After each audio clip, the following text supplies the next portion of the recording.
ప్రజలందరికీ ఒకటే చెప్తున్నాం, గతంలో ప్రభుత్వ పాఠశాలల గురించి నాకు తెలుసు. కరెక్ట్ గా డేటా లేదు, ఎంతమంది పిల్లలు చదువుతున్నారో తెలియని పరిస్థితి, అడుగడుగున ఇబ్బంది పడే పరిస్థితి ఉండేది.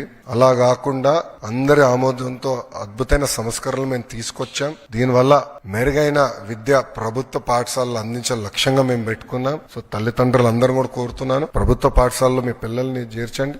వాళ్ళని ప్రయోజకులుగా తీర్చిదిద్దే బాధ్యత కూటమి ప్రభుత్వం తీసుకుంటుంది. మనం ఇతర రాష్ట్రాల ఎడ్యుకేషన్ మోడల్స్ గురించి మాట్లాడాం. 1 year ఇవ్వండి, ఆంధ్ర మోడల్ ఆఫ్ ఎడ్యుకేషన్ ఏంటో చూపిస్తాం. మొత్తం డిపార్ట్మెంట్ కమిటెడ్ గా మేము పనిచేస్తున్నాం. మీరు టెక్స్ట్ బుక్స్ చూడండి. నేను ఏదైతే శాసనసభ సాక్షిగా చెప్పానో అన్ని మేము అమలు చేశాం.